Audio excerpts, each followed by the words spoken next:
ចាលោកអ្នកនាងស្ដាប់ជីទីមេត្រីជារឿយៗអ្នកដែលមិនសប្បាយចិត្តនឹងរដ្ឋាភិបាលរបស់លោកនាយករដ្ឋមន្ត្រីហ៊ុនសែនតែងប្រដូចរបបនេះទៅនឹងរបបខ្មែរក្រហម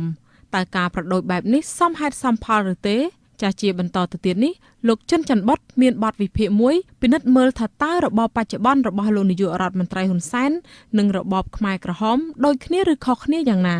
ដោយនិយាយផ្ទុយពីសម្ដីរបស់លោកនាយករដ្ឋមន្ត្រីហ៊ុនសែនដែលតែងតែក្រើនរំលឹកប្រជាពលរដ្ឋឲ្យប្រៀបធៀបជីវភាពរស់នៅសម័យបច្ចុប្បន្នទៅនឹងជីវិតកាលពី35ឆ្នាំមុនដើម្បីឲ្យមើលឃើញថារបបនេះគ្រាន់បើជាងរបបខ្មែរក្រហមនោះ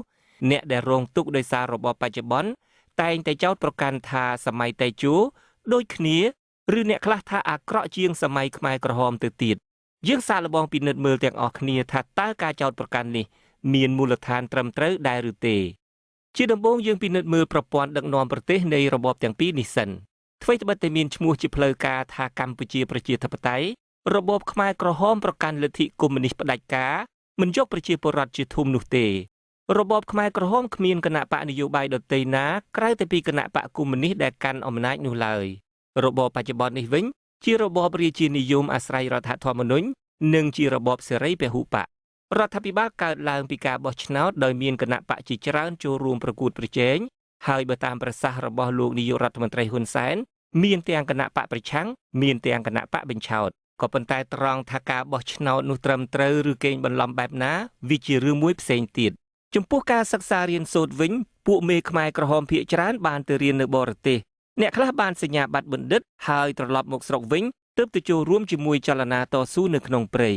មេដឹកនាំបច្ចុប្បន្ននេះវិញភាគច្រើនរៀនបាន 4-5 ថ្នាក់ហើយរត់ចូលព្រៃតែម្ដងពួកគាត់មិនបានទៅចូលរៀនក្នុងថ្នាក់នៅបរទេសដោយមេដឹកនាំខ្មែរក្រហមទេទាល់តែបានឡើងកាន់អំណាចហើយទើបពួកបរទេសគេនាំគ្នាតម្រង់ជួរយកសញ្ញាបត្របណ្ឌិតមកជូនដល់ផ្ទះតែម្ដងនៅក្នុងសម័យខ្មែរក្រហមសម្ដីទាំងឡាយរបស់មេខ្មែរក្រហមឬអង្គការคล้ายទៅជាមាគ៌ាដឹកនាំដ៏ភ្លឺស្វាងហើយអ្នកដែលហ៊ានសួរដេញដោលពីសម្ដីរបស់អង្គការត្រូវគេចាត់ទុកថាជាអ្នកមិនដើរតាមមាគ៌ាដឹកនាំដ៏ភ្លឺស្វាងនោះទេហើយត្រូវគេយកទៅវាយចោលនៅក្នុងសម័យនេះវិញសម្ដីរបស់លោកនាយករដ្ឋមន្ត្រីហ៊ុនសែននិងរបស់អ្នកដឹកនាំដទៃទៀតត្រូវបានគេចាត់ទុកថាជាប្រសាសន៍ប្រកបដោយគតិបណ្ឌិតនិងបញ្ញាញាណដ៏ខ្ពង់ខ្ពស់ដោយសម្ដីរបស់លោកនាយករដ្ឋមន្ត្រីពោពេញទៅដោយគតិនិងបញ្ញាខ្ពស់ដូច្នេះសម្ដីដែលផ្សេងពីលោកគឺជាសម្ដីអគតិសម្ដីល្ងងខ្លៅថោកទាបជនទាំងឡាយណាដែលនិយាយអ្វីខុសពីសម្ដីលោកក៏ត្រូវគេចាត់ទុកថាជាក្រុមជនអគតិជនល្ងងខ្លៅជនថោកទាបចំពោះភាសាវិញក្នុងសម័យខ្មែរក្រហមពាក្យខ្មែរមួយចំនួនមានន័យបញ្ច្រាស់ទៅវិញឧទាហរណ៍ពាក្យថាយកទៅកសាងឬយកទៅរៀនសូត្រមិនមែនមានន័យថាមានសំណាងបានទៅរៀនសូត្រដូចន័យដែលយើងបានស្គាល់នោះទេប្រសិនបើអង្គការយកទៅរៀនសូត្រឬយកទៅកសាងគឺមានន័យថាយកទៅកំទេចចោលក្នុងសម័យតេជោនេះគេមិនសូវឃើញមានការប្រើប្រាស់ពាក្យឲ្យបញ្ច្រាស់ផ្ទុយពីន័យដើមទាំងស្រុងដោយកាលសម័យប៉ុលពតទេគេគ្រាន់តែដូរន័យខ្លះៗ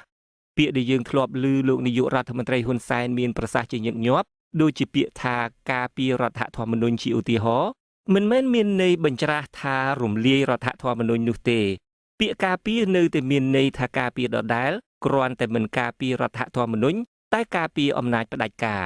បើគេនិយាយថារដ្ឋាភិបាលនឹងធ្វើអ្វីៗគ្រប់យ៉ាងដើម្បីការពាររដ្ឋធម្មនុញ្ញគឺមានន័យថាត្រូវបាញ់សម្លាប់បាញ់ត្រូវចាប់មនុស្សដាក់គុកចាប់ដើម្បីការពារអំណាចអ្នកណាក៏ដោយឲ្យទៅធ្វើសកម្មភាពអ្វីមួយដែលអាចឲ្យមេដឹកនាំគិតថាអាចប៉ះពាល់ដល់ការកាន់អំណាចរបស់ខ្លួនអ្នកនោះនឹងត្រូវប្រឈមមុខនឹងគ្រោះថ្នាក់ដល់អាយុជីវិតពីសំណាក់អាជ្ញាធរក្រោមពាក្យថាដើម្បីការពាររដ្ឋធម្មនុញ្ញនេះឯង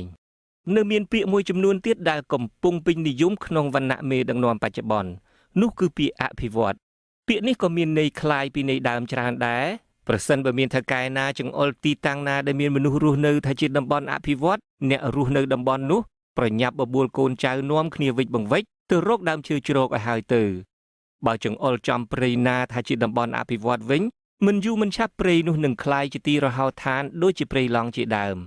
ចំពោះប្រជាជនវិញនៅសម័យខ្មែរក្រហមគេចែកជាពីរប្រភេទគឺប្រជាជនចាស់និងប្រជាជនថ្មីប្រជាជនចាស់គឺជាអ្នកដែលត្រូវបានពួកខ្មែរក្រហមក្តោបក្តាប់មុន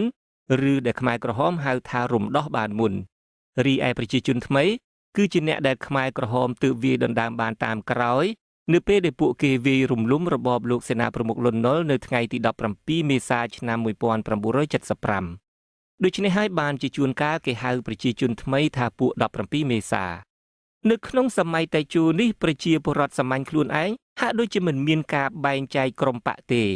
អ្វីត្បិតតែពួកគាត់អាចមានទស្សនៈគាំទ្របកផ្សេងគ្នាក៏ដោយពួកគាត់រស់នៅក្នុងស្រុកភូមិដោយសុខសាន្តជាមួយគ្នាតាមពិតគឺអាជ្ញាធរនៅតាមមូលដ្ឋានទេដែលព្យាយាមបែងចែកតាមដានប្រជាជនថាជាក្រុមគាំទ្រគណៈបកនេះឬគណៈបកនោះបើពិនិត្យឲ្យមែនទែនទៅការបែងចែកពួកក្រុមហាក់មានទៅលើវណ្ណៈអ្នកដឹកនាំឯនោះទៅវិញទេគឺមានការបែងចែកយ៉ាងហោចណាស់3ក្រុមគឺមានក្រុមអ្នកចាស់អ្នកថ្មីនិងអ្នកលក់ខ្លួនអ្នកចាស់គឺជាក្រុមអ្នកដែលបានរត់ទៅវៀតណាមរួចចូលរួមបង្កើតរណសិរ្សសាមគ្គីសង្គ្រោះជាតិថ្ងៃ2ធ្នូដើម្បីចូលមកវាយបណ្ដេញពួកខ្មែរក្រហមអ្នកចាស់ភាគច្រើនមានតំណែងធំក្រាក់ៗនិងមានតំណែងដឹកនាំសំខាន់ៗក្នុងជួរគណៈបកប្រជាជនកម្ពុជាអ្នកថ្មីគឺជាអ្នកដែលបានចូលរួមជាមួយរដ្ឋាភិបាលក្រោយថ្ងៃ7មករាអ្នកថ្មីអាចមានតំណែងធំៗសំខាន់ៗក្នុងបកនិងក្នុងរដ្ឋាភិបាលបានខ្លះដែររីឯចំណាត់ថ្នាក់ទី3គឺពួកអ្នកលក់ខ្លួនវិញគឺជាក្រុមអ្នកនយោបាយដែលលោកនាយករដ្ឋមន្ត្រីអូសទាញបានពីគណៈបកនយោបាយដទៃតាមការផ្ដល់លុយកាក់ឬតំណែងក្រុមអ្នកលក់ខ្លួននេះមិនសូវមានមុខតំណែងដែលមានឥទ្ធិពលក្នុងរដ្ឋាភិបាលឬមានឱកាសចូលជ្រៅទៅក្នុងជួរគណៈបកប្រជាជនកម្ពុជាទេ